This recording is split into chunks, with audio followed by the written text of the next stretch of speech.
나와주군요. 자, 그 다음에 이번에는 조건과 기한 이렇게 한번 볼게요. 조건과 기한. 조건과 기한을 합쳐서, 이게 왜 빨리 안 말라? 조건과 기한을 합쳐서 법률행위의 부관이라고 얘기해요. 부관, 부가 뭐야? 부가한다, 그 부관이에요. 덧붙인다, 그런 의미죠. 이게 부고요. 관이다라고 하는 건 약관, 계약의 내용이다, 그런 얘기입니다. 그러니까 부관은 이미 성립해 있는 법률 행위에 덧붙이는 계약의 내용을 뭐라 그런다? 부관이다, 이렇게 얘기하는 거예요. 이미 법률 행위가 성립해 있어요. 성립해서 이 부관이 없어도 그대로 법률 효과가 발생하는 겁니다. 법에서 정한 법률 효과가 발생을 해야 되는데 이렇게 법률 효과를 발생시키지 말자는 거야. 이렇게 발생시키지 말고 여기다가 어떠한 사실을 하나 정해놓습니다. 어떤 사실을 정해놓고 이 사실이 발생하면 그때 법률 효과를 발생시키자, 이때 법률 효과를 발생시키자, 이렇게 해서 정해놓는 덧붙이는 법률행위의 부가, 여기에는 두 가지가 있습니다. 조건과 기한이 있다, 이렇게 얘기해요. 자, 여기서는 이 부관이 없어도 법률행위 성립해 있는 거죠. 이 부관이 없어도 법률행위 성립해서 효력이 발생하는 거야. 근데 이 부관을 갖다 붙이는 이유는 지금 효력을 발생시키지 말고 나중에 이 사실이 발생하면 그때 효력을 발생시키거나 그때 효력을 소멸시키자라고 하는 거죠. 효력을 발생시키거나 효력을 소멸시키자라고 해서 덧붙이는 겁니다. 이 사실은 조건과 기한 두 가지로 나눠질 수 있습니다. 조건이라고 하는 것은 이 사실의 발생이 확실하지 않습니다. 장래, 도래가 불확실한 사실이야. 그러한 사실을 이렇게 부관으로 정해놓으면 그걸 뭐라고 불러요? 조건이라고 부르고, 장래, 도래가 확실한 어떤 사실을 정해놓으면 그걸 기한이다.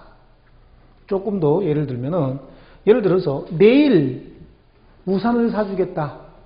내일 여러분한테 뭘 사준대요? 우산을 사준대요. 그럼 내일 우산 사줘야 되죠? 내일은 반드시 도래합니다. 그죠? 내일은 반드시 도래하죠? 그런 거야. 이거 기한인 거야. 장래 도래가 확실한 어떤 사실의 성부에 따라서 법률 효과의 발생 또는 소멸을 의존케 하는 부관을 뭐라 그래요? 기한이다. 우산을 사주겠다. 우산.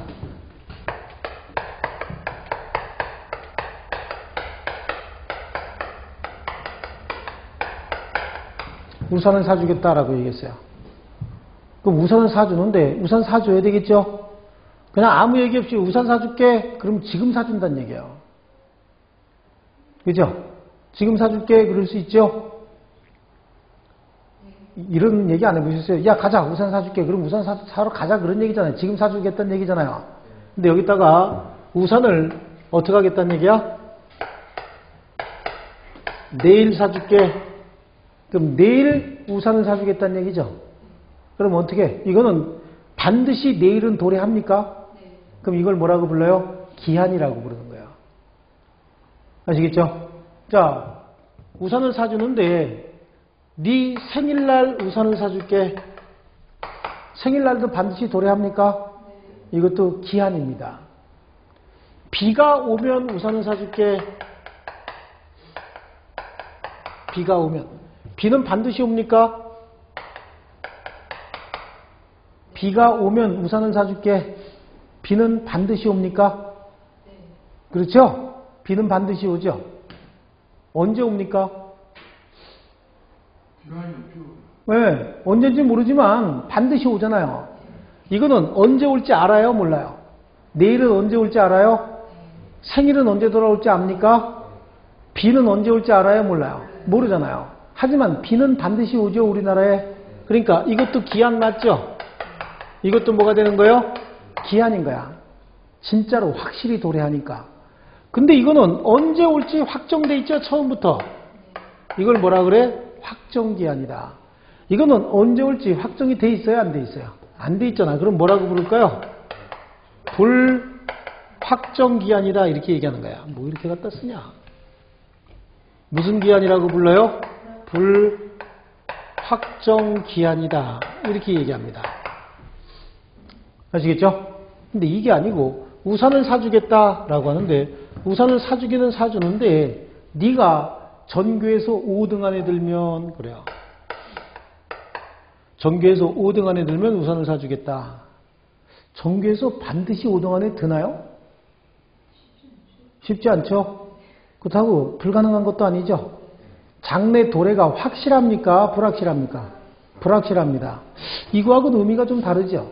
이것들은 장래 도래가 확실한 것들이죠. 확실하는데 언제 도래할지 확정이 되어 있으면 이걸 뭐라고 부르고? 확정기한. 확정되어 있지 않으면 불확정기한이다. 이렇게 불렀거든요. 그래서 이걸 이제 기한이다. 이렇게 우리가 얘기를 하고 있는데 전교에서 5등 안에 들면 그랬다고. 전교에서 5등 안에 들지 안 들지 이거조차도 모르죠. 그죠? 그럼 이건 뭐라고 불러야 돼요? 조건이라고 부르는 거예요. 조건. 아시겠죠? 자, 내일 비가 오면 우산을 사준대요. 비가 오면 우산을 사주겠다고 얘기했죠? 여기서 비가 오면 우산을 사주겠다 이렇게 얘기했죠? 이거는 기한이었잖아요. 무슨 기한이었어요? 불확정 기한이었다고요. 그런데 내일 비가 오면 우산을 사주겠다. 그런데 내일 비가 오면 우산을 사주겠다. 내일 비가 올지 안 올지 알아요? 몰라요? 모르죠. 내일자 하나 들어가니까 이거는 기한이 돼? 조건이 돼? 조건이 되는 거야.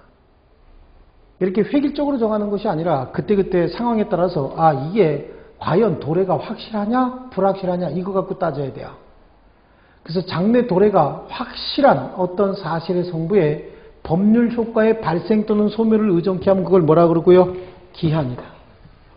장래 도래가 불확실한 어떤 사실의 성부에 법률 효과의 발생 또는 소멸을 의존케 하면 그걸 뭐라고 불러요? 조건이다.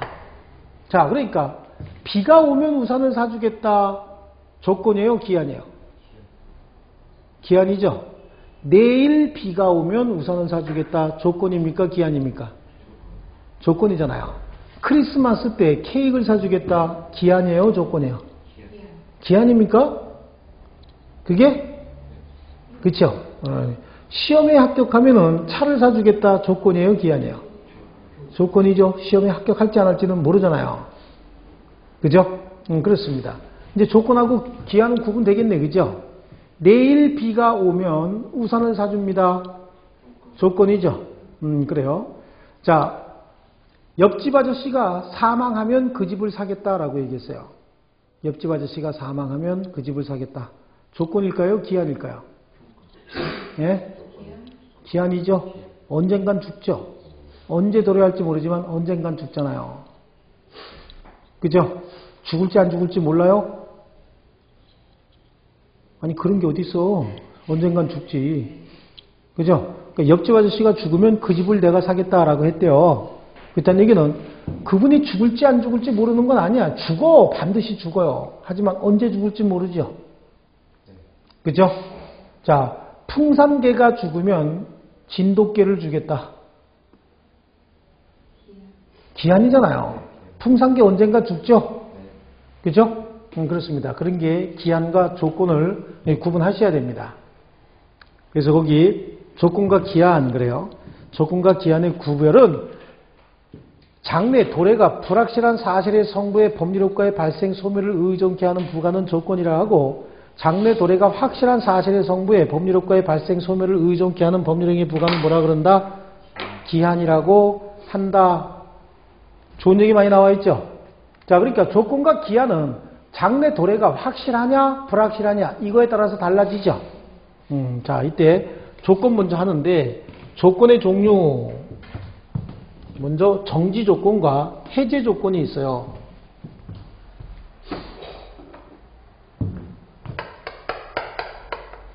정지 조건과 해제 조건이 있는데 정지 조건은 일단은 정지 조건이든 해제 조건이든 법률행위 성립해야만 조건이고 기한이고 붙이는 거지 성립하지 않은 법률행위는 조건이고 기한이고 붙일 수 없거든요.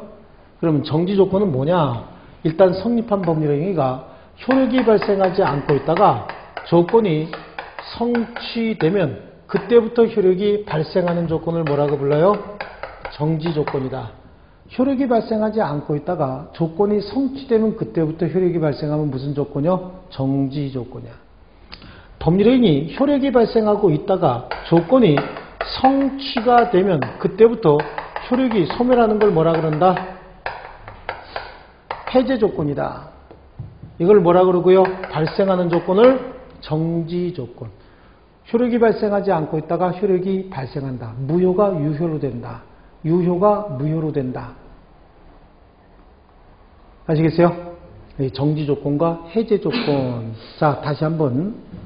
자, 성립한 법률행위 조건이 성취하면 그때부터 효력이 발생한다. 무슨 조건이죠? 정지 조건. 그러니까 정지 조건부 법률행위는 효력이 발생하지 않고 있다가 그 정지 조건이 성취가 되면 그때부터 효력이 발생하는 거고, 해제 조건부 법률행위는 해제 조건이 성취가 되면 그때부터 효력이 소멸하는 거죠. 자, 여러분이 보고 한번 읽어봅니다. 칠판 보고 읽어봅니다. 뭐라고요? 정지 조건부 법률행위에 정지 조건이 성취가 되면 그때부터 효력이 발생하죠. 해제 조건부 법률행위는 해제 조건이 성취가 되면 그때부터 효력이 소멸하죠. 이 그림을 머릿속에 넣으세요. 이 그림을.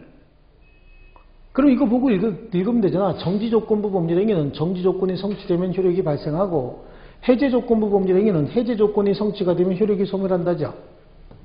요거 요대로 머릿속에 그림을 그냥 넣으시면 돼요. 넣어 두셔야 돼, 이거는요. 아시겠죠? 그렇습니다. 자, 여기 보세요. 조건이 성취되면 그때부터 효력이 발생한다. 조건이 성취되면 그때부터 효력이 소멸한다. 이거는 디귿자로 암기해도 돼. 처음에만 이렇게 해줘요. 디귿자로. 어떻게? 이렇게 나가면서 디귿자로 한번 해보세요. 발정이 나면 해소해야 된다. 이거 뭔가 좀 안 좋은 분위기다, 그죠? 어떻게 한다고요? 해봐요. 발정이 나면 어떻게 된다? 해소해야 된다. 그래요. 나도 이런 말 쓰고 싶지 않아요. 근데 처음에 그냥 머릿속에 좀 넣으라고 그림도 그려보고 별짓 다 하는 거야. 선생님들도. 그러니까 어떻게 암기할까? 그죠? 처음에 이게 잘 안 와닿아요. 이게 뭔 소리인지 잘 모르겠어요. 자, 이런 겁니다. 정지조건부 법률행위는 어떻게 하는 거냐면은 엄마가 아들한테 이런 얘기합니다. 야, 핸드폰 새 거 사고 싶어?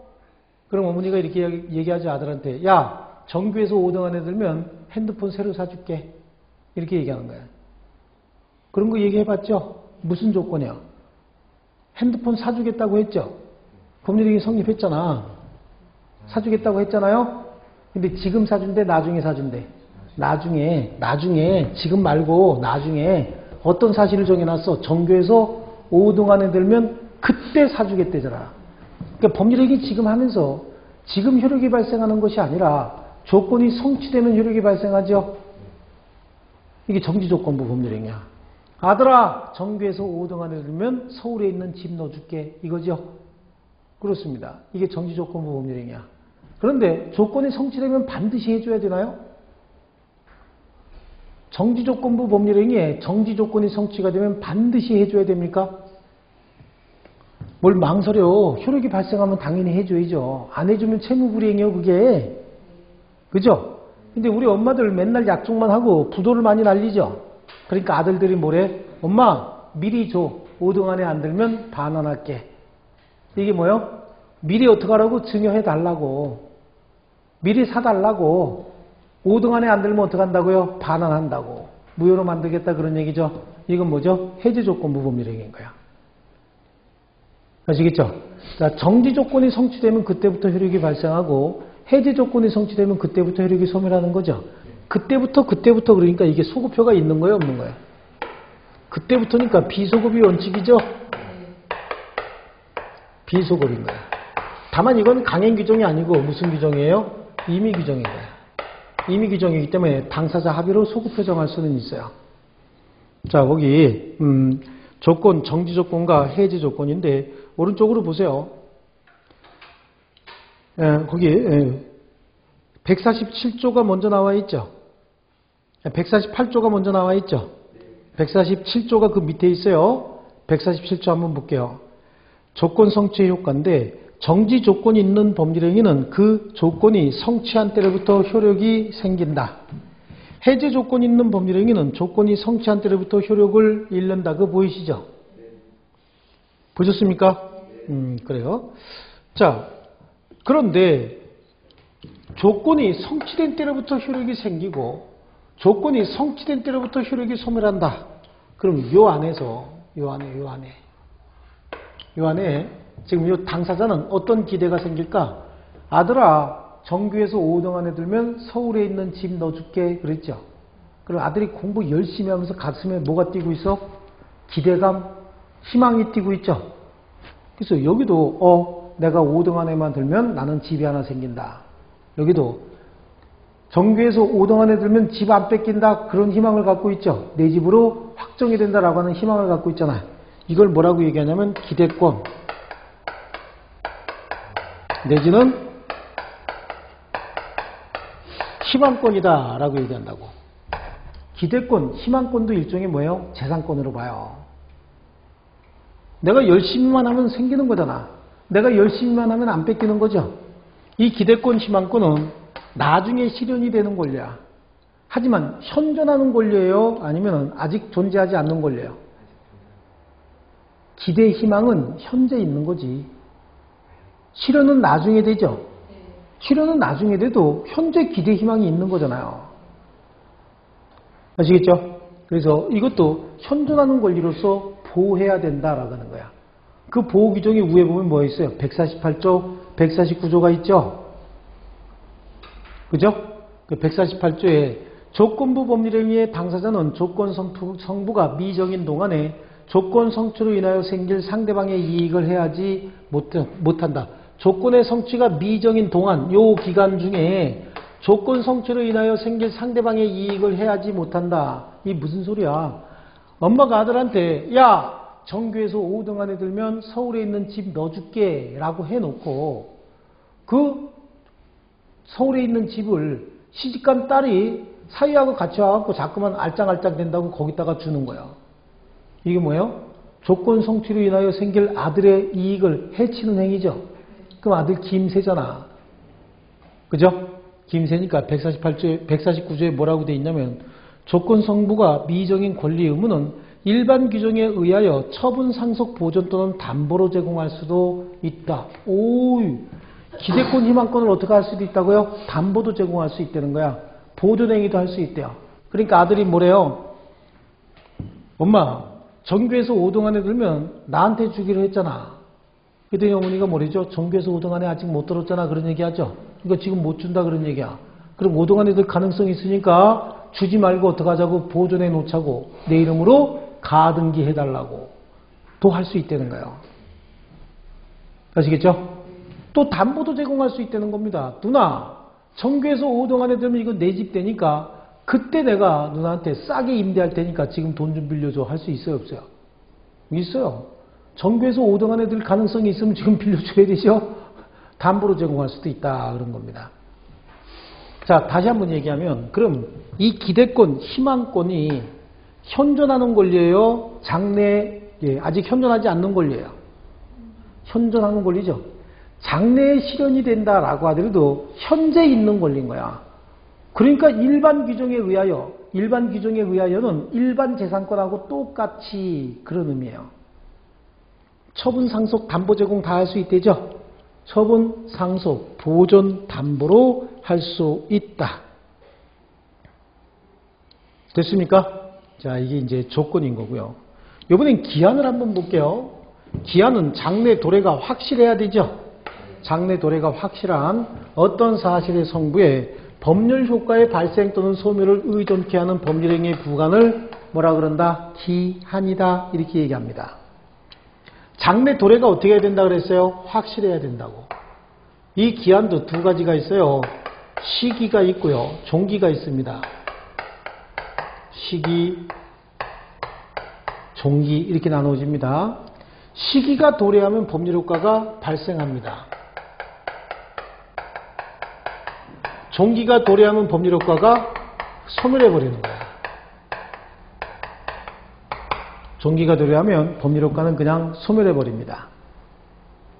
아시겠죠? 예, 그래요. 반드시 도래합니까? 예, 반드시 도래하는 거야. 기한은. 자, 우리가 임대차 계약 체결합니다. 임대차 계약 체결하면서 많이 해보셨죠? 임대차 계약이요? 짐 끌고 바로 가갖고 나 이 집 들어갈래. 그러고 바로 계약하고 씁니까? 그리고 바로 들어가요? 아니죠. 한 달쯤 전에 가서 어떻게 하는 거예요? 나 이거. 그럼 내가 언제 이사 온다 그래? 한 달쯤 후에 이사 온다 그러죠? 그날로부터 몇 년? 2년. 그렇잖아요? 법률행위는 지금 하지만 시기는 언제부터? 임대차의 효력은 언제 발생해? 한 달 후에. 그때부터 언제까지 효력이 발생해요? 2년간. 그럼 그때부터 2년이 지나면 법률효과는 소멸하는 거죠. 시기가 도래하면 법률효과가 발생하고 종기가 도래하면 법률효과가 소멸합니다. 여기는 그때부터 발생하고 그때부터 소멸했죠. 여기도 그때부터 발생하고 그때부터 소멸한다고. 그러니까 이것도 그때부터 결국은 소급효가 있다는 거예요? 없다는 거예요? 비소급이다 그런 얘기죠. 근데 여기는 임의 규정이었었어요. 당사자 합의로 소급효 정할 수 있어요. 근데 여기는 절대적으로 비소급인 거야. 절대적으로 비소급이다. 그러면 기한이 도래하기 전에, 여기도 조건이 성취되기 전에, 법률효과가 발생하기 전에, 법률효과가 소멸하기 전에 이거잖아요. 그죠? 여기도 똑같은 권리가, 즉 기대권, 희망권으로서 기한 도래하기 전에 기대, 희망을 가질 거 아니냐고. 이 권리도 이 규정에 의해서 그대로 보호가 됩니다. 똑같이 보호가 된다. 준용 규정을 가지고 있어요. 그래서 거기 기한부 법률행위 기한 도래 전에는 뭐라 그랬어요? 기대권과 희망권으로서 148조, 149조 규정을 준용한다 이렇게 돼 있죠. 위에 있는 거 준용하는 거고요. 기한 도래 전에 도래의 효과예요. 152조에 시기 있는 법률행위는 기한이 도래한 때로부터 그 효력이 생기고 종기 있는 법률행위는 기한이 도래한 때로부터 그 효력을 잃는다 이렇게 돼 있죠. 그죠? 이때 기한 도래의 효과는 절대적으로 불소급이다. 그죠? 그렇습니다. 이때 기한이익이라고 하는 게 있는데 기한이익이라고 하는 것은 기한이 도래하지 않음으로써 당사자가 갖는 이익을 기한이익이다 라고 얘기를 하는 거야. 자, 여기 보세요. 지금 갑하고 을이 임대차 계약을 체결했고 갑이 임대인이고 을이 임차인이에요. 그럼 을은 시기부터 종기까지 목적물을 사용 수익할 수 있는 이익이 2년 동안 있죠. 그럼 임대인은요 2년 동안 차임, 월세를 받을 기한이익이 있죠. 이런 걸 뭐라 그래? 기한이익이다. 기한이익을 우리 시험에 나오는 용어로 부르면 기한이 도래하지 않음으로써 당사자가 누릴 수 있는 이익을 기한이익이다 이렇게 얘기합니다. 뭐라고 얘기했어요? 기한이 도래하지 않음으로써 당사자가 누릴 수 있는 이익을 기한이익이다. 다시 한번 설명드리면, 자, 갑이 을한테 돈을 2억을 빌려줍니다. 2억을 빌려줍니다. 2억 빌려주면서 몇 년 동안 쓰기로 했냐면 1월 1일부터 12월 31일까지 1년간 쓰기로 했어요. 누가 빌려줬어요? 을이. 누구한테 빌려줬다고? 갑한테 빌려줬다고. 그럼 갑은 아무 조건 없이 이자도, 이게 무슨 소리죠? 이자도 없고요. 그죠? 이자도 없이 그냥 빌려주기로 했다고. 아무런 조건 없이 빌려주기로 했어요. 그러면 갑은 이 1년 동안 2억이라고 하는 돈을 활용할 수 있는 기한이익이 있죠. 을은 여기서 갑한테 요구할 수 있는 기한이익이 있어요? 없어요? 없어요. 얘는 의무만 있잖아. 2년 동안 빌려줄 의무가 있죠. 갑은요 2년 동안 사용하면서 이익을 누릴 이익이 있잖아요. 이때는 기한이익이 누구에게 있는 거예요? 갑에게만 있는 거예요. 갑은 채권자예요? 채무자예요? 채무자죠. 이게 무이자 소비대차라고 얘기하는 거야. 이자 없으니까 무슨 이자? 무이자. 돈을 빌려줬죠? 이걸 무슨 대차? 소비대차. 무이자 소비대차예요.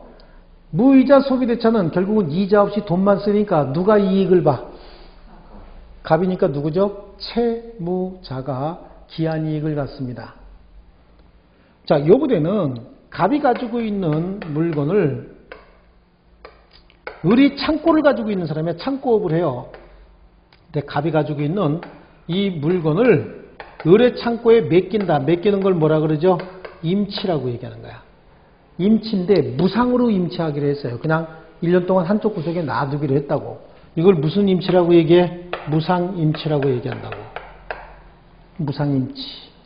1년 동안 1월 1일부터 12월 31일까지 얘 창고에 보관해 주기로 했다고. 을 창고에. 그러면 을은 1년 동안 보관할 의무만 있죠. 갑은요 1년 동안 야 잘 보관해도 라고 요구할 수 있는 이익이 있다고. 그럼 여기서 기한이익은 누구만 있어요? 갑에게만 기한이익이 있죠. 갑은 채권자예요, 채무자예요? 여기서 갑은 채권자였어, 채무자였어? 여기는 갑은 채권자예요, 채무자예요? 채권자. 갑이 채권자라고. 자, 다시. 여기는 왜 갑이 채무자라고 얘기했어요? 갚아야 될 빚이 있어요? 왜? 2억을 빌려왔으니까. 그럼 여기는 누가 채무자예요? 을이 채무자죠? 이게 그러니까 여러분들이 아이러니한 거예요. 내가 봤을 땐 이해가 잘 안 가는 부분이에요. 지금 받을 거 있는 사람이 누구죠? 여기서? 받을 거 있는 사람이, 나중에 끝나면 받을 거 있는 사람이 누구야? 을. 그러니까 을을 채권자라고 불렀죠? 여기는 채무자라고 불렀죠? 줄 거 있는 사람? 끝나고 나면 줄 거 있는 사람이 채무자잖아요. 여기는 끝나고서 받을 거 있는 사람이 누구요? 갑. 줄 거 있는 사람은? 을. 그럼 누가 채권자요? 갑. 여기는 줄 거 있는 사람이니까 채무자. 돈 가지고는 이해되는데 왜 물건 가지고는 이해를 못하는지 난 그 이해가 잘 안 가요. 물건도 나중에 줄 거 있는 사람이 뭐야? 채무자잖아. 나중에 물건 받을 거 있는 사람은요? 채권자죠. 아니 무상이라도 이거 돌려줘야 될 거 아니야. 이거는 뭐 무상이야 유상이야?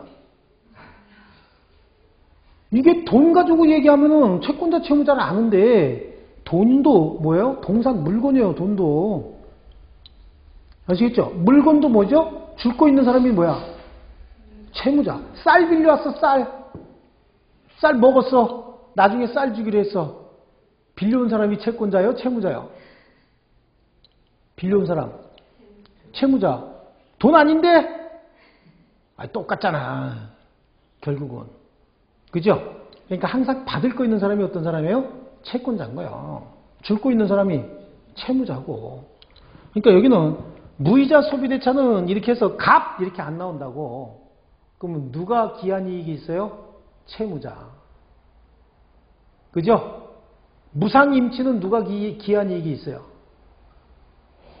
채권자. 기한이익은 이렇게 갖는 거죠? 채권자, 채무자. 자, 이번에는 사용대차 한번 보자고. 사용대차. 갑이 가지고 있는 이 주택이요. 얘한테 빌려주는 거야. 그런데 차임을 받는 게 아니라 무상으로 빌려줘. 이걸 뭐라고 불러요? 사용대차라고 부른다고. 사용대차를 을한테 빌려준다고. 몇 년 동안? 1년 동안. 1월 1일부터 12월 31일까지. 그래요. 1년 동안. 그렇습니다. 여기서 채권자가 누굽니까? 채무자는 누구고요? 채무자는 을. 채권자는 갑. 됐죠? 채권자는 갑인 거야. 그럼 기한이익을 갖는 사람은 누구죠? 을. 1년 동안 사용수익할 이익이 있죠? 그럼 기한이익을 갖는 사람은 누구예요? 채무자. 돌려줘야 될 의무 있는 자가 누구예요? 채무자. 아시겠죠? 물건 자체를 돌려줘야 된다고. 자, 그러면 이제 채권자가 누구고 여기는 채무자가 기한이익이 있죠? 그렇습니다. 자, 그럼 여기서 한번 볼게요. 기한이익을 갖는 자, 채권자, 채무자. 채무자. 아우, 이거 힘든데. 기한이익을 갖는 자, 채권자, 채무자. 기한이익을 갖는 자, 채권자, 채무자. 채무자. 이제 따질 줄 아는 거예요. 따질 줄 알면은 이렇게도 나오지만 또 다른 말로도 나와요. 여기는 무이자 소비대차에 얘는 소비 차주야, 대주야? 빌린 사람이니까 소비 차주. 빌려준 사람이 누구고? 소비 대주. 아시겠죠? 여기는 임치인. 맡긴 사람이 뭐라 그래? 임치인. 맡아준 사람을 뭐라 그래요? 수치인. 받았다. 수치인. 얘는요. 얘는 뭐라고 불러요? 사용 소비 차주, 소비 대주 그랬잖아. 그럼 얘는 사용 대주지. 빌려줬으니까. 사용 대주. 얘는 사용 차주. 그렇습니다. 자, 그러면 무이자 소비대차에서 기한이익을 갖는 자는 누굴까요? 소비차주. 무상임치계약에서 기한이익을 갖는 사람은 누굴까요? 임치. 기한이익을 갖는 사람 임치인. 그죠? 자, 그 다음에 사용대차 계약에 있어서 기한이익을 갖는 사람은 누굴까요? 사용차주. 여기는 채무자가, 여기는 채권자가, 여기는 채무자가. 자, 그런데 이런 경우도 있어요. 둘이 요거하고 비교 한번 해봐요. 요거하고 한번 비교해 볼 게 또 있어요. 요거하고 비교하는데 얘가 여기다가 빌려줍니다. 뭐라고 빌려줘? 임대차 하는 거야. 임대차 1월 1일부터 12월 31일까지 하기로 했어요. 임대차 있다는 얘기는 사용수익의 대가로서 뭘 준다는 얘기예요? 차임을. 이미 있으면 임대차고 이미 없으면 사용대차인 거야. 그죠?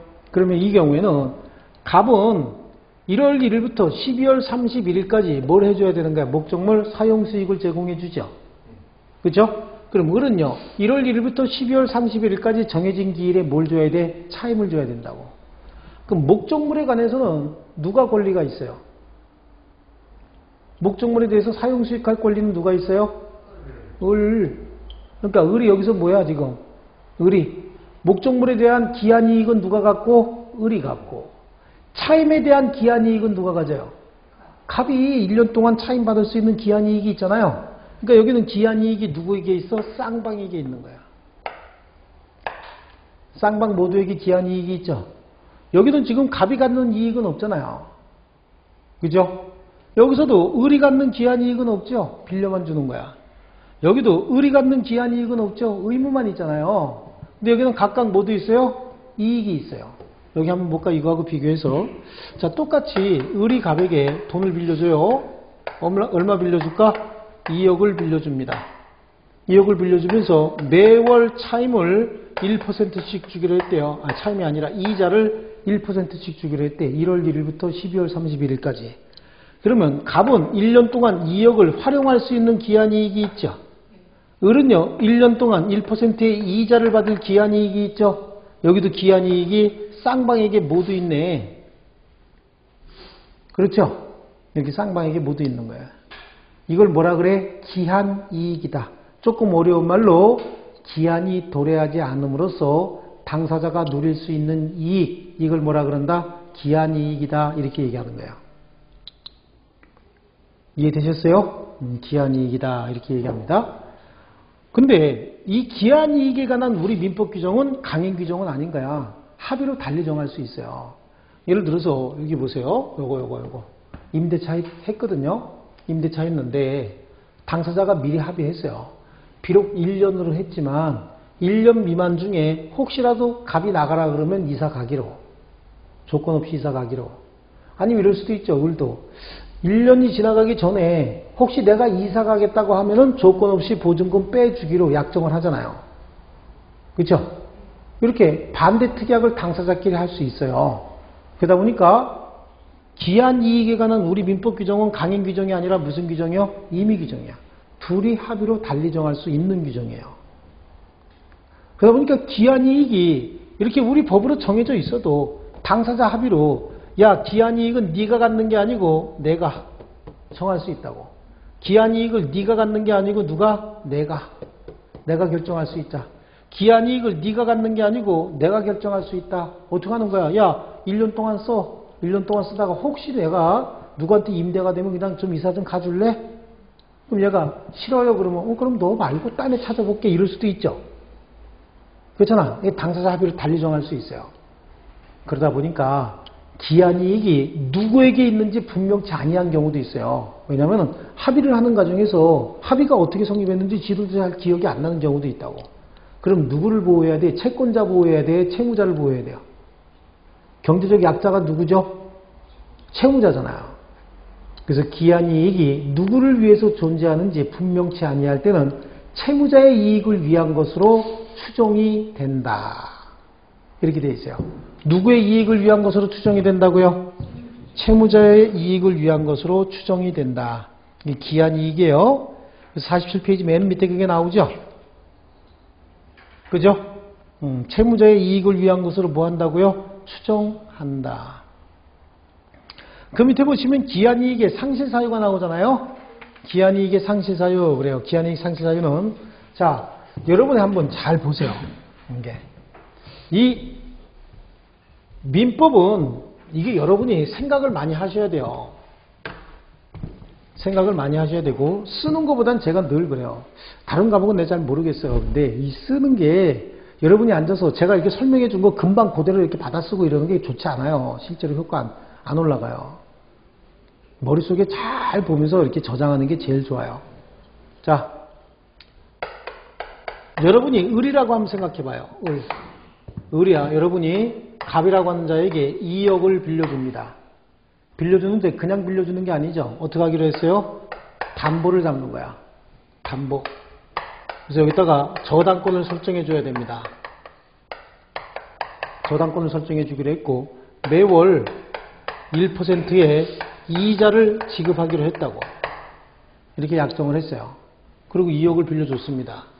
빌려줬는데 얘가 담보 제공해서 저당권 설정해 주기로 해놓고 담보를 제공하지 않는 거야. 담보를 제공하지 않아요? 그럼 여러분 어떻게 해야 될까요? 2억은 빌려줬고 내일 모레 만나서 저당권 설정해 주기로 했는데 저당권을 설정 안 해주고 있어 얘가. 그럼 어떻게 해야 돼요 여러분?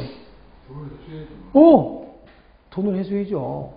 어떻게 해야 돼요? 1월 1일부터 12월 30일까지 1년 동안 빌려주기로 했는데 담보 제공하지 않으면 어떻게 하는 거야? 돈 회수해 와야죠. 기한이익을 어떻게 하는 거야? 상실시켜야죠. 야, 돈 돌려줘라. 너하고 안 되겠다, 야. 이럴 수 있죠? 이게 기한이익 상실사유인 거예요. 갑의 기한이익이 어떻게 된다고요? 상실이 된다고. 두 번째는요. 담보는 제공했습니다. 근데 담보 가치를 어떻게 하고 있어? 감손시키고 있는 거야. 어떻게 하나씩 띄어다 팔고 있어요. 조금 있으면 이거 더 이상 집도 아니죠. 기둥까지 띄어다 판다 그런 게 잘못하면 삼풍백화점 내는 수가 있잖아요. 그럼 담보 가치가 점점 저하돼 버리면 나중에 뭐가 될 수 있어? 2억 원 미만으로 떨어질 수도 있겠죠. 그럼 2억 원 미만으로 떨어지기 전에 기한은 도래하지 않았지만 빨리 변제해라 라고 얘기해야 될 거 아니냐고. 그것도 기한이 뭐가 되는 거죠? 상실사유가 되는 겁니다. 아시겠죠? 두 개. 세 번째, 채무자가 뭐 됐어? 파산했어요. 채무자가 파산했다고. 얘하고는 더 이상 경제활동할 수 없는 애가 돼버렸죠. 그럼 어떻게 해? 아직 변제기가 남아있어도 이거 경매 실행해야지. 아직 6개월 남았는데요. 6개월 남았어도 기한이익이 상실돼 버리는 거예요. 그래서 이거 경매해가지고 받을 돈 얼른 받아가고 나머지는 파산관제인에게 돌려줘야 된다고. 또 세 번째, 네 번째, 당사자가 뭐를 한다고? 특약을 하는 거야. 기한이익 상실에 관해서 특약을 합니다. 뭐라고 얘기하냐면 매월 1%씩 이자를 주기로 했는데 이자가 2개월 이상 연체되면 기한이익 상실한다. 즉시 변제 청구한다.